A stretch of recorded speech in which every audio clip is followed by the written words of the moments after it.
Tila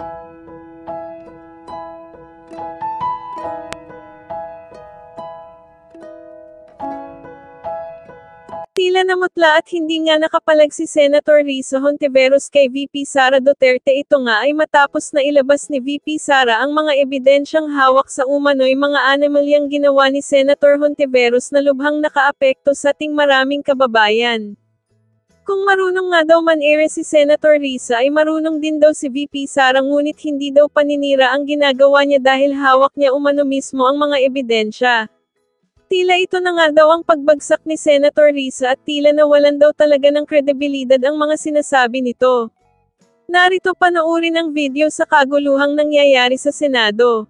Ano po yung highlights nitong reply na i-final ninyo sa Senado, particular doon sa mga naging argumento ni Vice President Duterte? Okay, ang highlight ho nito, number one, there are several highlights. Yung pinakauna ho, sinabi niya na walang articles of impeachment na dapat sagutin sapagkat wala naman ito. Ibinalik ito sa Kamara. Ngayon ho, ito ho ay mali ho ito sapagkat kung maaalala ninyo, nag-issue ng kautusan ang impeachment court. Sinasabi na na padalan ng writ of summons si Vice President Sara at ilakip dito yung articles of impeachment. So, nung sinerve po yung summons na yung articles of impeachment, na natanggap naman niya, and sinagot niya. Pangalawa, yung articles of impeachment po, if you will remember, dinifer ng House of Representatives yung pagtanggap nito. Pinagpaliban. Pangatlo, nag-issue ng order ang impeachment court na they are not dismissing or terminating the proceedings. So, buhay na buhay ang articles of impeachment. Pangalawa, sinabi niya, she was deprived of, pangalawa, sabi niya, meron siya mga affirmative defenses eh. Sinabi niya na, unang-una, may violation ng 1-year ban rule. Pangalawa, hindi siya nabigyan ng due process. Number 3, that the Senate is not a continuing body. Let's break it down. Yung una po na sinabi niya, hindi siya nabigyan ng due process sapagkat nung ipinail yung complaint, yung tatlong complaint, hindi siya binigyan ng pagkakataon na sumagot dito. Ngayon, ganito po ang nangyari dyan. Yun hong Secretary General, nung tinanggap niya ito, inipon muna niya yung mga ibang complaints sapagkat alin ho sa doktrina nung Gutierrez versus the Committee on Justice, sinabi ng Supreme Court na maaaring buuin muna lahat ng complaint bago i-transmit o i-refer sa Speaker of the House na walang paglabag yon. Ano ang dahilan? Ang iniiwasan ho, ayon sa Supreme Court, merong isa, yung mauunang mag-file, na flimsy o walang kabuluhan just to bar other legitimate impeachment complaints. So, sabi ng mataas na hukuman, pwede yang ibigay, buuin muna, tsaka ipapasa. Ang importante, yun hong papasok siya dun sa 10-session day rule. 10-session day rule. Ngayon, mula ho nung final, yung pinakaunang impeachment complaint, hanggang dun sa pinakahuli, na ipinal, yun ho, December 2. Yung pinakahuli, February 5. Yan ho yung ang nakapirma, more than 1/3 ng mga congressman.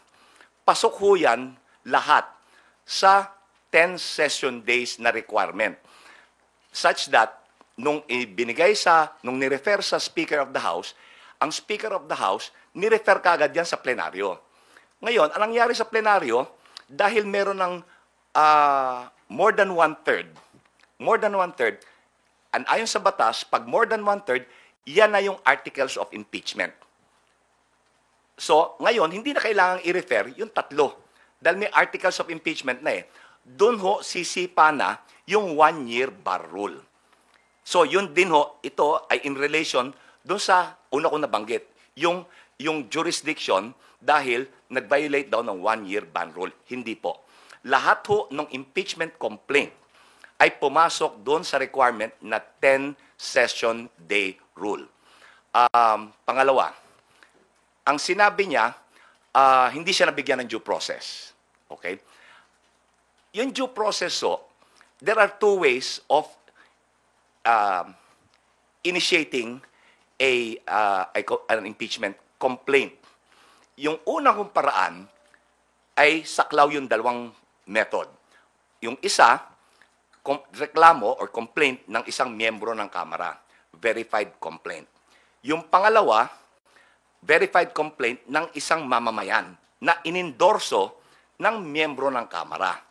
Yung pangatlo, yung more than 1/3.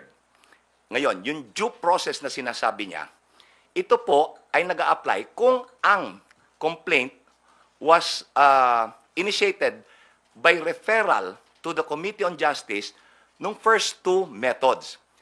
Yung complaint ng mamamayan na inendorso ng miyembro ng Kamara or yung reklamo ng miyembro ng Kamara. Yan ho, dadaan yan sa proseso sa Committee on Justice. They will determine if it is sufficient in form. Tama ba yung forma?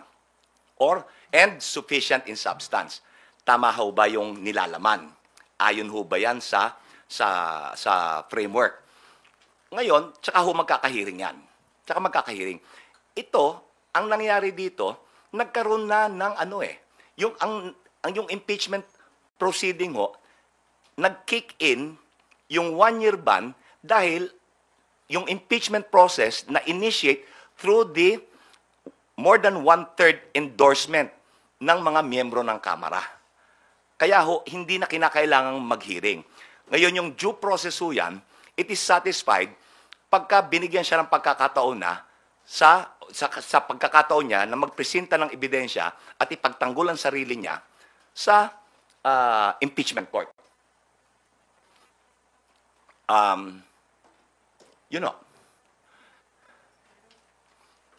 Sir, ano po yung argument ninyo, yung prayer ninyo and yung argument ninyo sa sinasabi na walang statements of ultimate facts dito sa trials? Yan ho, buti nabanggit nyo yan. Ang sinasabi nila, walang statement of ultimate facts. Ano ba yung ultimate facts? Yan ho, yung paglalahad, ano yung mga sirkumstansya, ano yung katotohanan, what are the facts na bumubuo dun sa sakdal. Ultimate facts. Pero hindi lang ho yan ang requirement ngayon eh. Na-repeal na ho yung 1997 rules of court na sinasite niya. May bago na ho ngayong rules, yung 2019 amendments. And under the 2019 amendments, it's not just the ultimate facts or yung facts na bumubuo or yung mga sirkumstansya na bumubuo nung sakdal. Ngayon ho, ang requirement na ultimate facts and evidentiary matters. So nagko-quote siya ng rule of procedure na pasuna dahil sa 2019 amendments. Kung babasahin niyo ho yung kanyang yung articles of impeachment, kasama ho dan yung evidentiary matters. Ibig sabihin, ano yung ebidensya na susuporta doon sa ultimate facts. Pag nabasa nyo I'm sure nabasa nyo na by now yung articles of impeachment. Nandyan kung ano yung mga documentary at testimonial evidence na magpupruweba doon sa ultimate facts. Itong ebidensya ho ito, itong evidentiary matters, ito po yung ilalahad sa trial. So, mali din yung sinabi niya. There is no allegation of ultimate facts because buo ho yung articles eh. May factual basis and evidentiary matter to support the ultimate facts. Last na lang po from my end. Ano po ang masasabi ninyo? Your prayer is to continue with it, to Of course, proceed with yes. the trial. Yes. Opo. But sabi ng Senate President ay pwedeng pagbotohan. Kung magkakaroon ng motion to dismiss, kapag nagsimula na po yung trial, pwedeng pagbotohan kung i-dismiss yung articles of impeachment, and if it has majority vote, ay pwede pong i-dismiss. Ang masasabi ho lang namin dyan ay, kami po ay nagtitiwala sa proseso. We trust the impeachment process. And we trust that the senators, judges, will do or perform their constitutional duty and abide by their oath. Tutuparin nila yung kanilang pinanumpaan nung sila ay manumpa bilang mga senator judges. Yun lang ho. Thank you, Bibian. Kat Forbes from Radyo sorry, sir. May nakalimutan ako. Go ahead, sir. Dahil tatlo yung sinabi ko kanina. Oo, yung continuing body. Sinight ho niya yung Balag case. Ang sabi niya, sabi daw dun sa Balag case, that the Senate is not a continuing body. Kontra yun dun sa sinabi ng Balag. Ayon ho sa Balag case, the Senate is a continuing institution na hindi nadidissolve, hindi nabubura dahil lang sa isang national election o dahil nagbago yung komposisyon. Yun ho yun. Isa pa na nakalimutan ko rin banggitin. Ang nirereklamo niya na tatlo yung naunang impeachment complaint. Kaya daw na-violate yung one-year ban rule nung isinakdal siya using the fourth impeachment complaint na merong more than one-third. Okay. Ang sinasabi ho sa saligang batas, pati sa rules ng Kongreso, hindi sinabi na complaint. It says impeachment proceedings. Nagkikick in yung one-year ban. Naalala nyo, sinabi ko, there are two methods. Yung referral to the committee, kung complaint ng mamamayan na inendorso ng miyembro ng Kamara, or reklamo ng isang miyembro, verified complaint ng isang miyembro ng Kamara.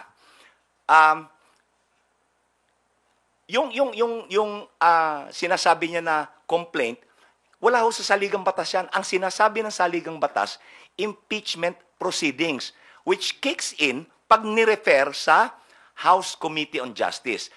Gaya na sabi ko, naging moot and academic because meron ng more than one-third. So, nag-kick in na. Naging epektibo na yung one-year bar rule because of the fourth impeachment complaint. Na lahat naman sila pumasok dun sa 10-session day rule. Buti na alala ko. Thank you, sir. Thank you. Thank you, Bibian. Kat Forbes from Radyo Pilipinas. You may now ask your questions.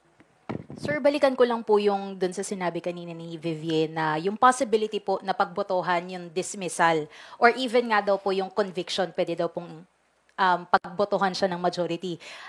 Meron pong naunang statement nun si SPS Codero na sabi niya, wala namang bawal na motion. Yan ang problema ko sa marami nagsasabi na kung ano-ano. Asan ba yung rule? Asan ba yung provision sa saligang batas or rules on impeachment na bawal ang ganito o ganyang klaseng motion?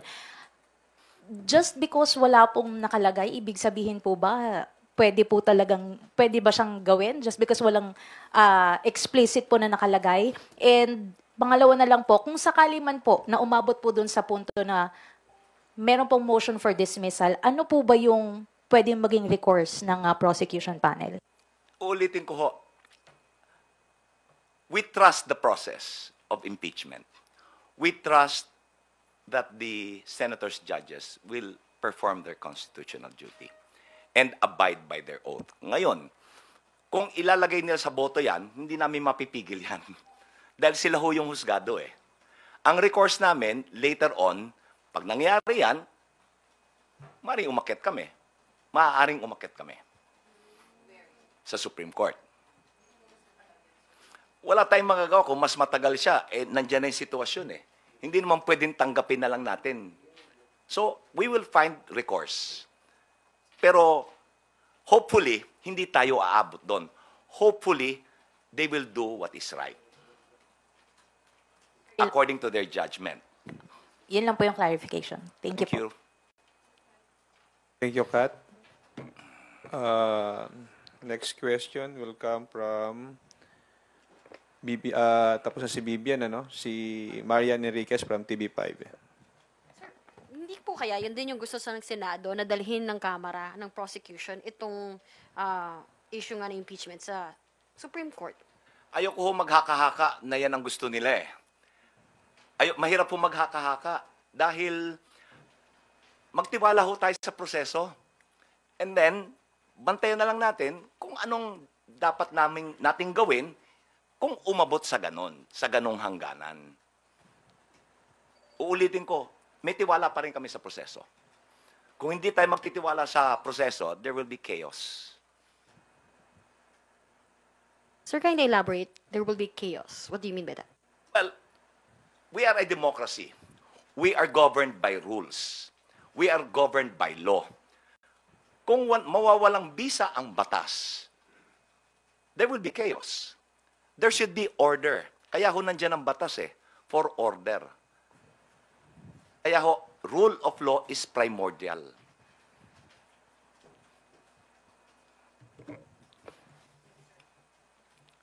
Thank you, Marian. Next up is Melalis Moras from PTV4. Hi, good afternoon, sir. Sir, follow-up lang po dun sa naging tugon nyo nga po kay Ate Vivian kanina regarding dun sa inyong reply. So, generally, sir, kung isa-summarize yung naging reply ng House Prosecution, ang sinasabi nyo, yung answer ad cautelam ng kampo ni Vice President Sara Duterte ay parang puno lang ng falsehoods and baseless yung mga arguments. Ganun po ba? In general, yes. Misconceptions, falsehoods, and general denial. What's a general denial? Hindi ho niya sinagot yung mga factual allegations Sinabi lang niya, hindi totoo yan. Ang problema sa general denial, na hindi mo sinagot in particular yung sakdal. Dapat kasi pag i-deny mo, sasabihin mo kung bakit. Sinabi mo ganito, hindi totoo yan sapagkat. Okay? Wala siya nun sapagkat. Ngayon ho, sa batas, ang general denial is considered an admission. Ano yung mga, marami siya, hindi niya tinanggi that there was an attempt, merong attempt na supilin, to suppress yung paglabas ng mga dokumento from COA. Kung maaalala nyo, nabanggit ko sa dati kong paglalahad, itong kanyang chief of staff, si Attorney Lopez, sinulatan ng COA, huwag kayong makikipagtulungan. Huwag nyo ilalabas yung mga dokumento. Hindi niya itinanggi yun sa answer. Hindi niya itinanggi na malaking halaga ng confidential and intelligence funds ay nagasta sa napakaiksing panahon. Yung example ho dyan, yung 125 million, na ginasta in 11 days. Hindi niya itinanggi yan. Hindi niya itinanggi na yung mga liquidation documents. Sinabi namin, fake ito, fictitious yung taong to.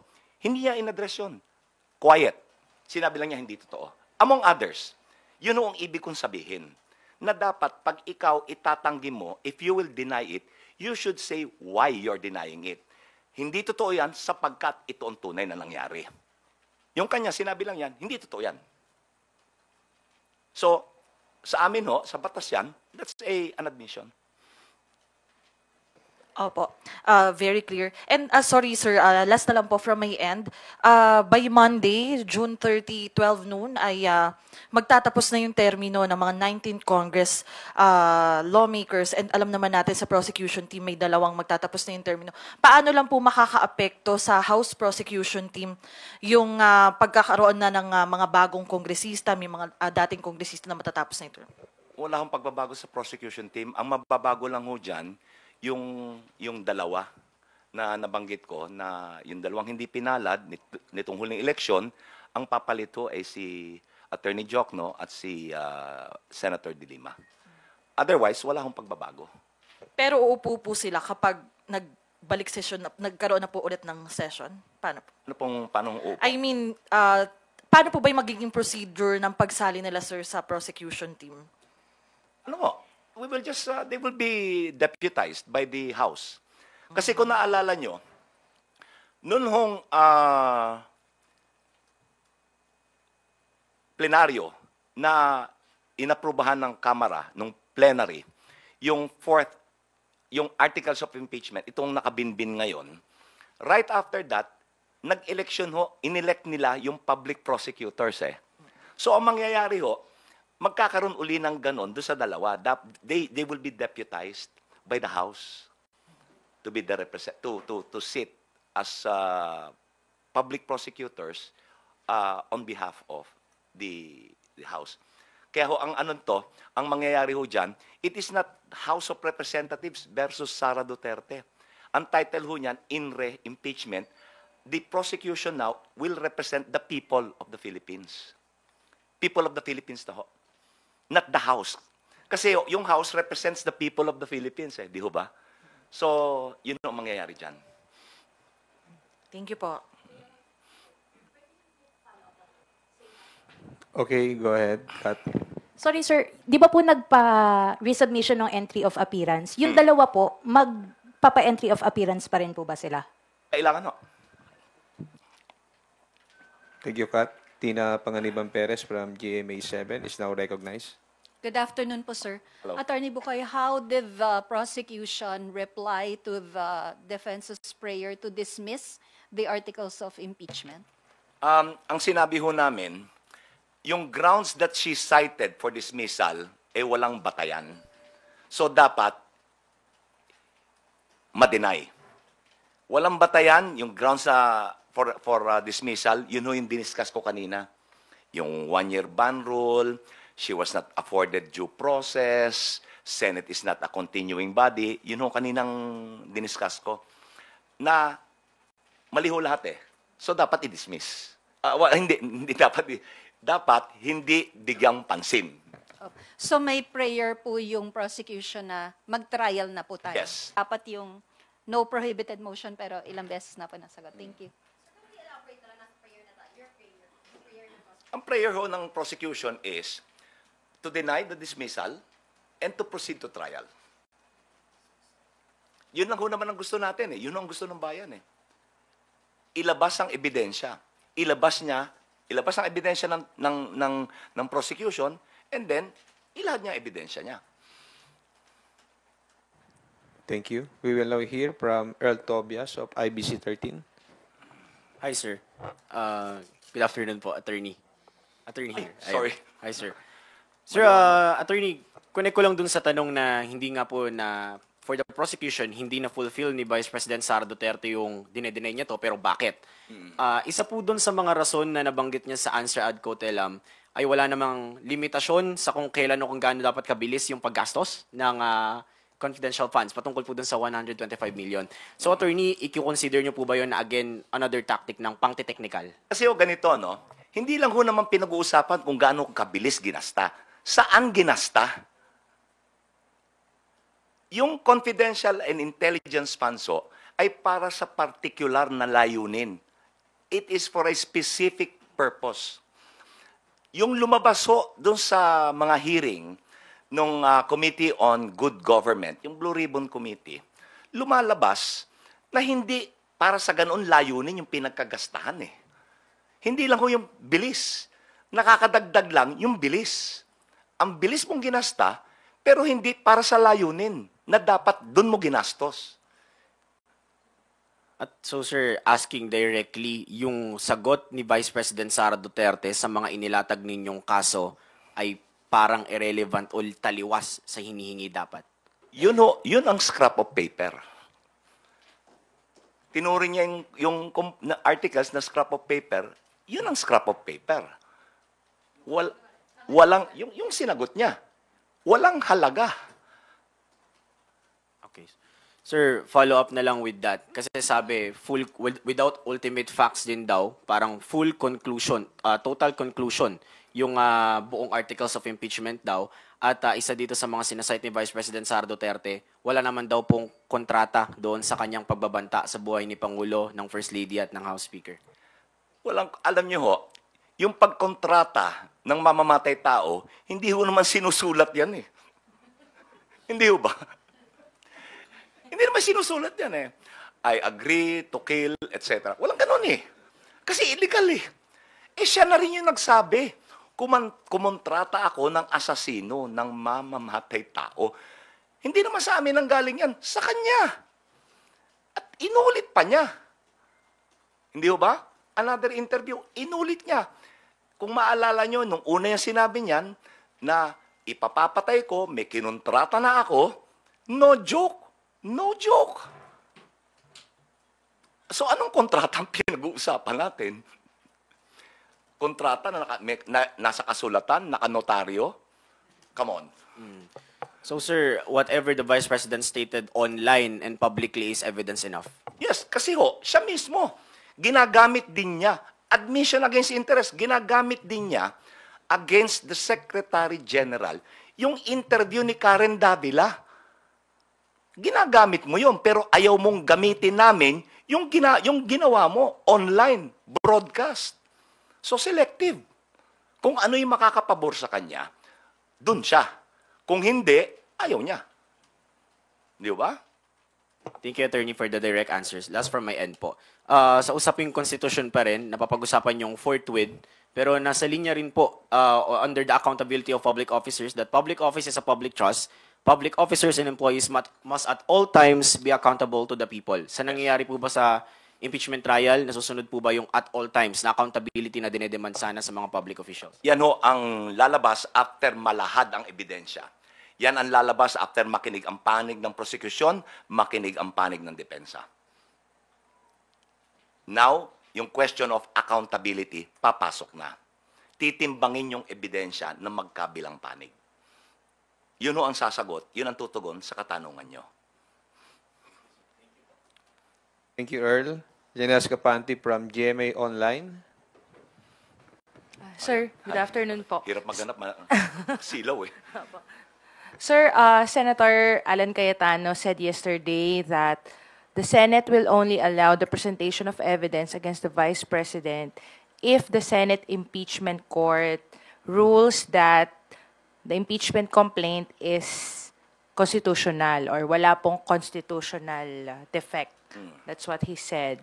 So do you agree with his position po that the Senate Impeachment Court should rule first that the complaint that the House filed is constitutionally sound? Okay. Yun ang constitutional compliance ay nailahad ho namin yan eh. Doon sa reply, pinaliwanag ko. I think partially, kanina napaliwanag ko na rin kung bakit kami compliant. Including, idadagdag ko, yung submission namin. Sinertipikahan ng Kamara that there was no violation of the one-year ban rule and the articles of impeachment complied with all constitutional requirements.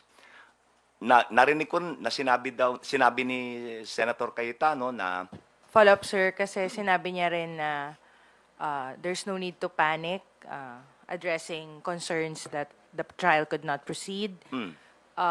No need to panic. What's the worst that can happen? They could file again next year. Yun po ang sinabi niya. So how do you take it? the worst that could happen is that we ignore the Constitution. We brush aside the Constitution. We are a country governed by the rule of law. And uulitin ko, we trust the process. Thank you po, sir.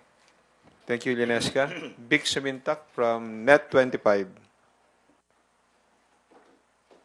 Attorney, magandang hapon po. Hello. I just want to follow up regarding the question of CAT. If ever na the impeachment court mag-decide sila doon sa appeal ng depensa to dismiss the impeachment case against the Vice Impeachment Court. My question is the decision of the impeachment court as sui generis is reviewable, can be reviewed by the Supreme Court or can be appealed to the Supreme Court? Yes. Because the Supreme Court is the ultimate arbiter to determine whether an act or a law or a regulation is constitutional or not. They're the final arbiters. But attorney, on the case of judgment, acquitted or convicted, di ba, hindi pwedeng pakialaman na? Hindi pwede. Kasi pag ang pinag-uusapan, judgment of guilty or not guilty, that is not reviewable by the Supreme Court. Ang reviewable ho, subject to judicial review, is compliance with constitutional parameters. Okay. Sir, another follow-up. You stated a while ago na if ever na mag-decide ang Supreme Court to dismiss the case, Supreme Court? impeachment court, Okay. there will be chaos. So ano yon? No. There will be a constitutional crisis? No, hindi ko po sinabing there would be chaos. It might cause Chaos. Opo. Kasi, ang ibig kong sabihin, pwede hong hindi tanggapin ng bayan yan, pwedeng tanggapin, that is one scenario. Hindi ko sinasabi na dapat magkaroon ng chaos. Hindi ho. Okay. No. Sir, to be specific lang, kung alimbawa ganon, i-dismiss nila, magkakaroon ng constitutional crisis? O what? Kung i-dismiss ho nila without trial, Yes. wala ho namang constitutional crisis because iaakyat nga sa Supreme Court. Pwede hong i-review kung tama yung pagkaka-dismiss ng walang trial yung articles. Kung walang paglilitis, outright i-dismiss. Pwede naming iakyat Pero yung decision, whether guilty or not guilty, inappealable. You cannot appeal that. Okay. Thank you. Okay? I never said there will be chaos. Don't get me wrong. I never said there will be chaos. There might. It's a possibility. Pwedeng tanggapin ng bayan, pwedeng hindi. Everything is possible. Pwedeng tanggapin, pwede wala. Because ang ultimate na boss natin ay ang taong bayan Thank you. Thank you, Vic. Rosalie Cas from UNTV. Go ahead. Hello po. Good afternoon po, Attorney. Hi. Yeah, last interview with you via Zoom po kasi na-mention nyo po, yun pong balak nyo after na ma-submit yung pleading or yun pong tugon sa reply. answer ad cautelam. Opo, can you walk us through what will happen next after you submitted to the Senate your reply to the motion of VP Duterte? Itutulak nyo pa rin po ba yung pagkakaroon ng pre-trial Yes. ng mas maaga? Opo. Kasi yung pre-trial is very convenient for all parties concerned. Dahil sa volume, sa dami ng aming dokumento, mahirap po itong i-identify. Pagka nagtatrial ho kasi, kada piraso ng ebidensya, ipapa-identify mo, mamarkahan mo, so tatagal ho yung proseso. With a pre-trial, may pre-marking. So, pag presenta mo sa testigo, markado na, ipapa-identify mo na lang. Malaking convenience. May inaay po ba kayong particular date ng start ng pre-trial? Wala po. Nasa sa impeachment court po yan Pero para ho sa amin, mas maaga, mas maganda. Ay, may nabanggit din po si Senate President Escudero na yun pong inyong pagiging spokesperson ng House Prosecution Panel is only until June 30 and kailangan po ba na i-renew yung designation nyo na yun pagpasok ng 20th Congress? Hindi na ho pa dapat pagtalunan yan dahil madali ho naman i-comply yun Madali ho i-comply. Hindi na ho dapat pagtalunan yan. Ito po, pahabol na lang din po. Regarding po dito dun po sa nakalagay sa response nyo rin po, Reply. that the only legal strategy of the defense is to have the case dismissed and avoid trial. Can you elaborate po and explain? Nandyan yun, nandyan ho yun, parang napaloob din yan doon sa reply na given the answer ad cautelam, yun ho yung direksyon na tinutuhog to dismiss without trial. Ba't niya iniraise yung mga issues about one-year bar rule na sinagot naman namin, absence of due process na sinagot namin, yung Senate is not a continuing body na sinagot namin, wala yung articles of impeachment na sinagot namin. So, they want a shortcut. Wala ng trial. Dismiss na lang. Kaya doon sa prayer namin, i-deny yung kanilang motion to dismiss. Thank you. Marian? Sir, sorry. Sir, there's also this part po dun sa reply. Respondent's prayer to dismiss the articles of impeachment on technical grounds must be denied on the ground of public accountability. Cannot be skirted by citing procedural shopping. Can you elaborate? Okay, ganito ano. Ito yung nabanggit ko noon, wagging the dog. Ano yung wagging the dog? It's an idiom. Mas binibigyan ng halaga yung merong lesser value kesa sa mas importante. Ano bang mas importante dito? Yung substance, yung katotohanan. Okay? Hindi yung procedure, technical. Yun ang walang maisagot sa substance. Ang tutuunan nila ng pansin, yung technical. Yun yung ibig sabihin yan. Mas pinapaigting ang kahalagahan ng procedure, technicality, kesa doon sa substance ng complaint. Dapat sagutin mo yung reklamo. Kung maalala nyo, mula nung hearing doon sa Committee on Good Government, ganyan at ganyan din. Hanggang ngayon, walang paliwanag. Nasa impeachment na tayo, nag-file ng answer, wala pa ring paliwanag. Lato tayo nang huhula pa rin. Di ba sabi niya, gusto niya ng trial. She wants a bloodbath. Bubble bath eh. Hindi bloodbath, bubble bath. Di ba? Earl, Tobias? Attorney, mabilis na follow-up lang. With that given na nakikita niyo pong heading towards dismissal yung defense, is that a sign of a weak or a rattled defense? Hindi ko sinasabi na doon patungo yung direksyon ng court. Yun, doon patungo yung depensa.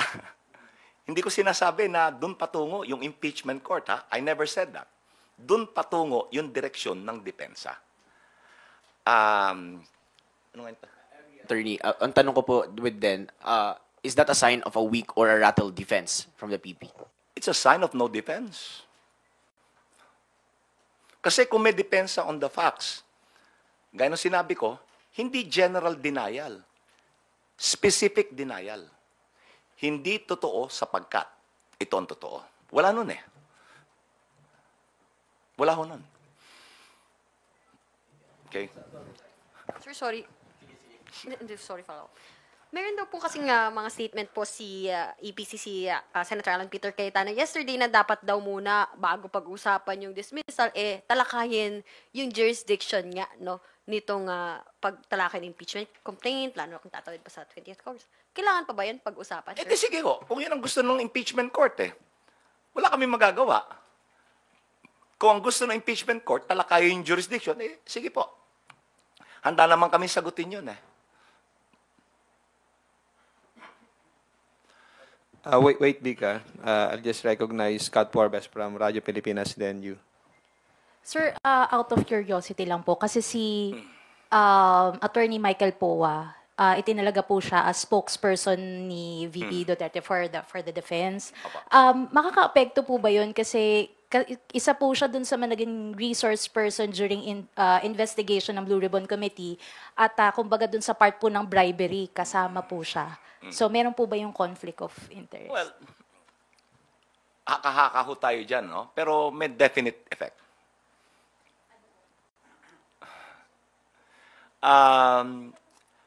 Kasi, there are two ways of looking at it. Sa isang banda, dahil nagtestigo siya, may transcript na yan, di ba? So, ang option, gamitin ba yung transcript or gamitin siya? as a hostile witness. So, marami hong dynamics involved na abangan na lang natin. Abangan na lang. Pero marami yung dynamics eh. Maraming dynamics dyan.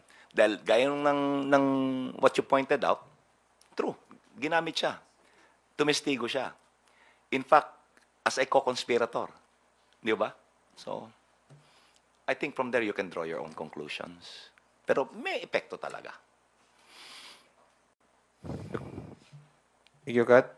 Vic, suminta. Sir, just a quick follow-up lang doon sa point ni Earl. Sabi nyo nga, doon patungo yung depensa, yung outright dismissal of the impeachment case.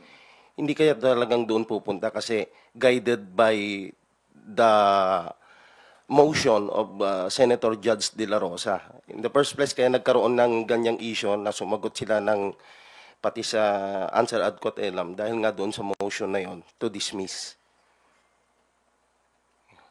Ayoko hong maghaka-haka na sinundan nila yung lead ni Senator De La Rosa. Haka-haka na ho yan eh. Pero sa pamamaraan ng pagsagot, ayaw mag-trial. Tahasan kung sasabihin.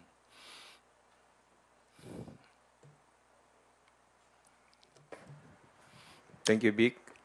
Lines Capanti from GMA Online. Sir, on the yung possibility ulit of motion to dismiss, should the Senate Impeachment Court entertain a motion to dismiss similar to what was put forward by Senator De La Rosa, given that the Senate already discussed that motion and amended it?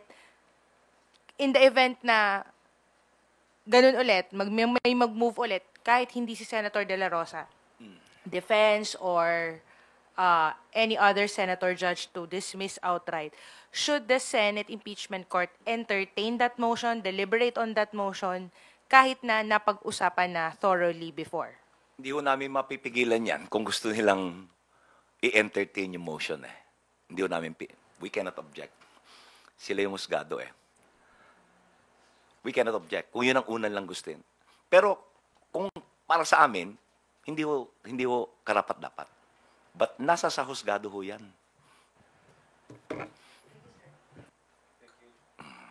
Thank you, Linesca. Red Mendoza from Manila Times. Hi po, good afternoon po. Hi. First question lang po. Na-point po ng PDP laban si Attorney Freddy Topacio as the official spokesman for the impeachment trial.